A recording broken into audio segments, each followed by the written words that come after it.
Yeah, that's cool. Hey, let's finish this later. The camera's rolling. I gotta go. So see you later. Bye. Whoa, just wrapped up a Zoom call with a friend and totally lost track of time as usual. We were talking about how hard it is just to shut things down for a moment when there's always one more thing to do to get our courses done.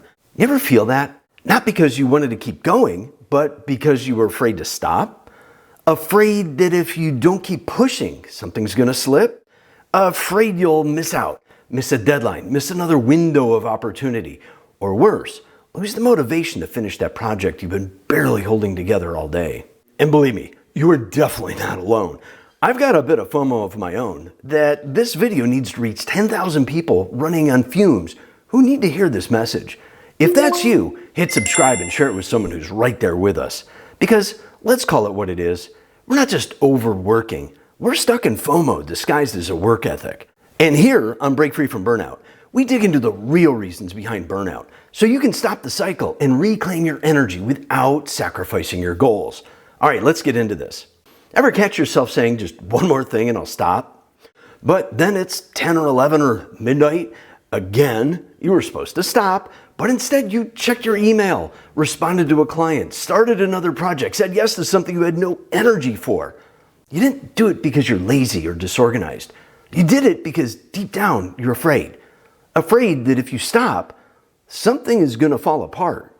Afraid you'll miss a self-imposed deadline, miss gaining a new client, miss your shot at going viral. That's not hustle, that's fear. And when fear drives our work, FOMO isn't far behind. And when that happens, it starts turning into something bigger, workaholism. And not all isms are a good thing. That's exactly what we're digging into next. I'm going to show you how this subtle FOMO fear quietly turns into workaholism, how to spot it early, and what to do before burnout takes over your life. Because the truth is, most people don't realize they've crossed the line until it's too late. Let's make sure that's not you. FOMO isn't just about missing social events or trends. It's evolved. And it sounds like this. If I don't take this gig, someone else will. If I don't post this week, the algorithm will forget me. If I don't say yes, I'll seem ungrateful, or worse, replaceable. This isn't ambition. It's fear pretending to be productivity. And that fear keeps you in motion, constantly doing, saying yes, never stopping, because if you stop, you might fall behind. But here's some more truth. You're not building momentum. You're burning fuel without a pit stop. When FOMO drives you, rest starts to feel dangerous. Not because you don't need it, but because you don't feel allowed to take it. So you ignore the fatigue. You downplay the tension. You keep telling yourself, I'll slow down after this week. But let's be honest, this week has been happening for months. You probably know what I'm talking about, right? You feel guilty during downtime. You can't relax without checking something off a list. You wake up tired and call it normal. That's not normal. That's burnout in disguise. And here's the kicker. FOMO doesn't just lead to burnout. It justifies it. Because everything you're doing feels important, but not everything that feels urgent is actually aligned with what matters most. FOMO tricks you into chasing everything except what you actually want. You say yes to the new client, but miss dinner with your family. You take one more task, but skip the workout that helps your mind stay clear. You keep showing up for others, but never check in with yourself. Let's reframe this. You're not missing out on success by resting. You're missing out on the capacity to enjoy success when it comes.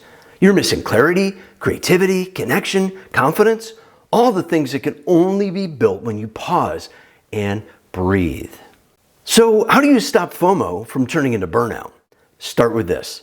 Say no to the urgent so you can say yes to what truly matters.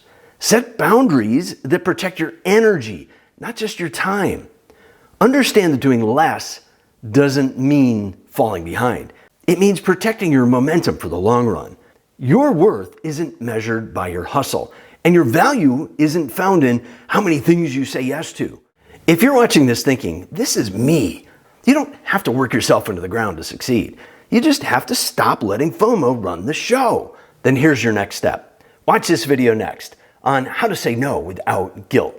It's the first shift you need to reclaim your energy and set boundaries without losing opportunities. Thanks for watching. I'll see you online soon, probably on one of my 4 channels I did mention I'm the expert at burnout, didn't I? Got to get back to work.